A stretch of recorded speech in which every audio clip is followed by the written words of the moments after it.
शुरुआती दृश्य में मिलो स्टैनफील्ड नामक एक व्यक्ति है जो ऑटिज्म स्पेक्ट्रम डिसऑर्डर या आस्ड से पीड़ित है। वह न्यू जर्सी की सड़क पर खड़ा दिखाई देता है, पास की फूलों की दुकान में एक महिला पर नजर रखता है। इसी बीच वह अपने आसपास हो रही घटनाओं के समय से जुड़े कुछ जटिल गणनाएं भी कर रहा है। मिलो एक यात्री बस, एक गड्ढे, एक स्ट्रीट कलाकार और एक साइकिल सवार को तेजी से आते हुए देखता है। वह इन सब चीजों को देखता है। इन अवलोकनों के बाद वह सड़क पार करता है और एक पेन को गड्ढे के बगल में मेल बॉक्स के ऊपर रखता है। इसके बाद उनकी श्रृंखला प्रतिक्रिया होती है। एक टैक्सी गड्ढे पर से गुजरती है जिससे कलम पर पानी गिरता है और वह जमीन पर गिर जाती है। इससे सड़क कलाकार का ध्यान जाता है जो कलम उठाने आगे बढ़ता है। उसी क्षण तेज गति से साइकिल सवार कलाकार से टकरा जाता है जिसके कारण वह मेल बॉक्स से टकराकर फलों के स्टॉल पर गिर जाता है। गली में अफरा तफरी मच गई जिससे बस ड्राइवर सहित सबका ध्यान भटक गया। नतीजतन उसने ट्रैफिक लाइट को लाल होते हुए नहीं देखा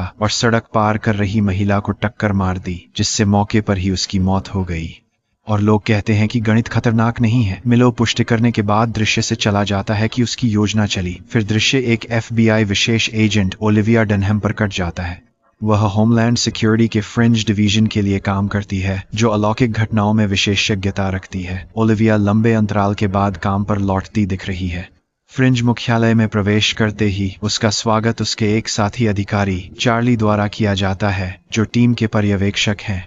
इस बीच एजेंसी के प्रमुख वॉल्टर नेट बिशप ओलिविया की वापसी के बारे में लैब सहायक फिलिप रॉयल से बात कर रहे हैं। फिलिप कहता है कि वह फॉक्स ओलिविया नामक एक हमशक्ल है और चिंता व्यक्त करता है कि क्या वे अपनी टीम में एक धोखेबाज को एकीकृत कर सकते हैं। यहाँ पता चलता है कि ओलिविया जो कार्यालय के अंदर है वह असली नहीं है। वह वास्तव में एक धोखेबाज है जिसे असली वाले की जगह भरने के लिए लाया गया है। वॉल्टर नेट तब इस ब्रह्मांड में फॉक्स ओलिविया को रखने और असली ओलिविया की यादों को उसमें प्रत्यारोपित करने के पीछे की अपनी प्रेरणा का खुलासा करता है। उसका दावा है कि फॉक्स ओलिविया ही ब्रह्मांडों के बीच यात्रा कर सकती है। वॉल्टर नेट यह पता लगाना चाहता है कि वह कैसे कर पाती है।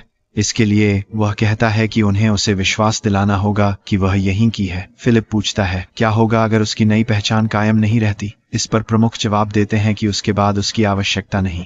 बाद में चार्ली टीम को बस दुर्घटना के बारे में बताता है जो उसके अनुसार इस सप्ताह में 2 बार हुई है और हर मामले में पीड़ित की मौत हो गई। वह अपनी टीम से साइट की जांच के लिए और अधिक सावधान रहने को कहता है। FBI टीम दुर्घटना स्थल पर पहुंचकर सुराग की तलाश में बंट जाती है। जांच का नेतृत्व FBI एजेंट लिंकन ली कर रहे हैं जिनका चेहरा जले के निशानों से खराब हुआ है। चार्ली शव का निरीक्षण करती है और उंगलियों के निशान से जानकारी प्राप्त करती है। आखिरकार उसे पता चलता है कि मृत महिला का नाम जूलियन फॉस्टर है। इस बीच ओलिविया बस ड्राइवर से पूछताछ करती है जो घटना से हिल गया है क्योंकि उसने अब तक किसी पक्षी या जानवर को भी नहीं मारा था। इसी बीच एजेंट ली पर्यावरणीय कारकों के संकेत के लिए परीक्षण करते हैं पर कुछ नहीं मिलता।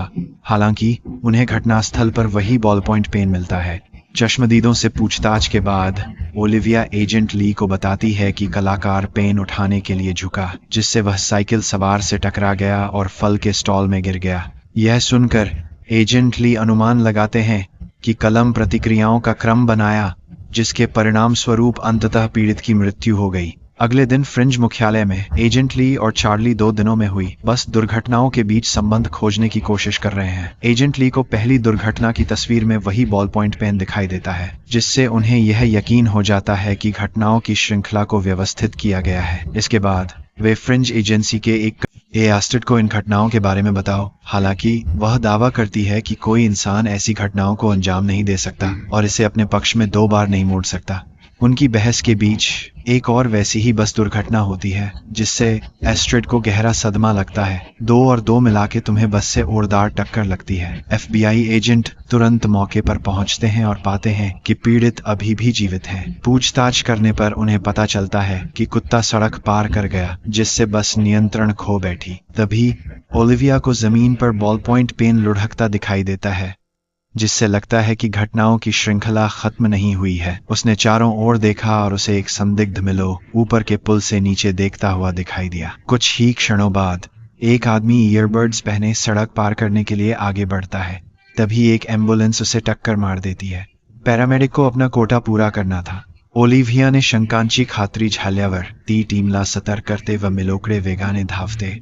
हे पाहून मिलो घटनांची मालिका मोज दो व पुलावरून साइकिल फेंक दो। इससे बस अपना रास्ता बदलने और पुल के ठीक नीचे से जाने के लिए प्रेरित होती है। ओलिविया उसे बंदूक दिखाकर आत्मसमर्पण करने की धमकी देती है, लेकिन मिलो पुल से कूद जाता है, बस की छत पर उतरता है और भाग जाता है। मिलो बस विस्परर है। इस घटना के बाद मिलो घर लौटता है तो उसकी बहन मेडेलिन उसके लिए चिंतित है। वह बताती है कि उसे अस्पताल से कई कॉल आ रहे हैं, लेकिन वह उसे अनसुना कर देता है। वह उसे आत्मसमर्पण करने के लिए मनाने की कोशिश करती है और दावा करती है कि वह बहुत आगे निकल गया है। मिलो उसकी हरकतों का अनुमान लगाकर उसे चुप करा देता है। इसके तुरंत बाद मेडलिन उसे एक छोटा प्लास्टिक का घोड़ा दिखाती है जो उनकी माँ की याद दिलाता है। इससे वह बेचैन हो जाता है और कहता है कि अब यह अप्रासंगिक है। दूसरी ओर एजेंट ली को त्वचा जांच के लिए अस्पताल ले जाया जाता है। बर्न चैम्बर में प्रवेश करने से पहले वह ओलिविया से पीड़ितों में समानताएं खोजने पर ध्यान देने के लिए कहता है। उसके निर्देशों का पालन करते हुए ओलिविया मुख्यालय लौटती है और दुर्घटनाओं के गवाहों से बात करना शुरू करती है। जांच के बाद उसे तीनों पीड़ितों और एक मेडिकल सेंटर के बीच संबंध पता चलते हैं। वे तीनों इस केंद्र से संबंधित थे। वह अपनी खोज चार्ली के साथ साझा करती है और वे दोनों तुरंत मेडिकल सेंटर रवाना हो जाते हैं।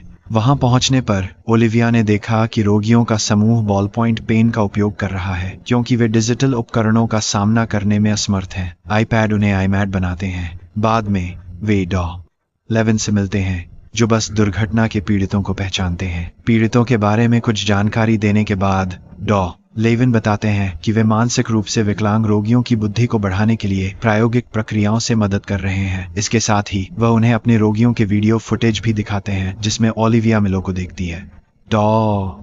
लेविन ने उनके बारे में पूछने पर बताया कि वह उनके मरीजों में से एक हैं जिन्होंने दवा परीक्षण से गुजरा था जिसने बुद्धिमत्ता को बढ़ाया। वह आगे कहते हैं कि मिलो को उसकी बहन की देखरेख में अस्पताल से छुट्टी दे दी गई थी और उसे प्रायोगिक प्रक्रिया को उलटने के लिए वापस आने का कार्यक्रम था, लेकिन अब वह उनकी कॉल का जवाब नहीं दे रहा है और वह उन सभी को मार रहा है जो उसे नियंत्रित करने की कोशिश कर रहे हैं। FBI एजेंट मिलो की बहन के बारे में जानने के बाद उससे मिलने का फैसला करते हैं। उन्हें अंदाजा नहीं है कि मिलो ओलिविया पर कड़ी नजर रख रहा है, उसकी हर हरकत को नोट कर रहा है और उसके अगले कदम का अनुमान लगा रहा है। चार्ली और ओलिविया मिलो के घर पहुंचते हैं जहां मैडलिन उनका स्वागत करती है। वे मिलो के बारे में पूछते हैं पर वह कहती है कि उसे नहीं पता। एजेंटों को भांपते हुए कि वो कुछ छुपा रही है, वे उसे उसके अपराधों और उसे आजाद घूमने देने के खतरों के बारे में बताते हैं। चार्ली मिलो के कमरे की जांच करने जाता है। ओलिविया अपनी दिवंगत बहन के बारे में बताती है कि वे दोनों एक दूसरे की देखभाल कैसे करते थे।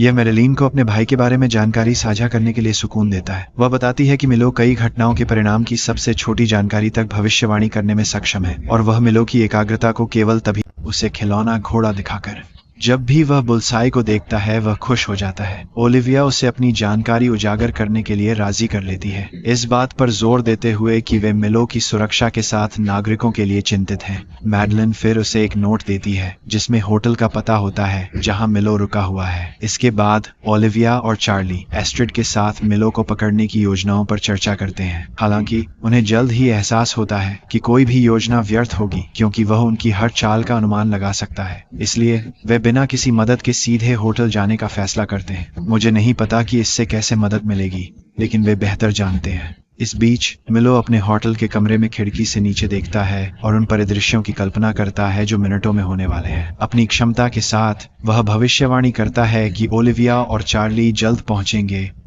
और वे उसका पीछा करेंगे।